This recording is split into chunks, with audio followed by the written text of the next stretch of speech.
Hey, how's it going, everybody? Welcome back to another radio control journey. Now, I do want to apologize for the amount of time it's been since I made a video last, but today's a pretty exciting video. I do have a subscriber giveaway in front of you. It is the 1/10 scale Wpl drift truck. It is RTR, comes battery, charger, controller, 2-wheel drive, and of course I'm going to throw a set of upgrades with it. Got a full 3D printed body kit with it, and 3D printed wheel slips that slide over C34 and WPL C44 rims, just going to provide easier drifting. Then of course an extra motor and transmission and drive shaft. So I'm pretty excited to show you what I can turn this truck into, and I'm currently in the middle of sanding down the Bondo and 3D printing the spoiler for paint. And then that way I can go ahead and make a running video. So that's what's definitely going to be next. Look out for the running video. If you want to win something like this, consider subscribing. And as of 2021, I got a lot of exciting giveaways for you guys. So definitely hit that subscribe button. Hit the like button. It'll help my videos be seen by more people. And yeah, enjoy the video.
too bad.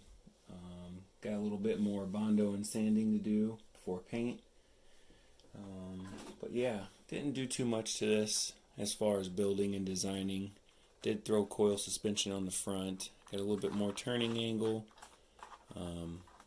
Got some links on the rear end. I do want to lower it, of course. Make it look better. I won't have much ground clearance, but it should still drift fine. And I did try to keep the build light. So as far I can mess with how it wants to drift, maybe do different battery relocations. And yeah, I'm liking this. Definitely going to use this as a 4x4 platform in a future build. And the 3D printed body kit and wheels are not too bad. They of course slip over the C34 rim just by cutting a little notch in it. And of course that is what you'll be getting in the subscriber giveaway. So do not forget to subscribe if you want to see future RC content or get a free RC car. Of course, in the giveaway you're getting metal drive shafts, second transmission, 3D printed wheels to slip over. I do not have extra C34 rims, as I said, or else I'd be giving you those as well. And I did not trim any of the 3D printed parts, so you will need to do a little bit of trimming and sanding. I just do not have the time, or else I would have helped you guys out there. Plus, if it were me, I prefer to do that stuff myself anyway. So, thanks for watching. Leave a thumbs up if you enjoyed the video today and you want to see more RC content. Subscribe to the channel if you want to see more builds in the future. I might have some hoodies and t-shirts coming soon, so keep an eye out for that. Now on to finish the D12 build, and then I will continue the Wpl D-12 KM video. So see you soon. Thank you very much for watching. Much more to come.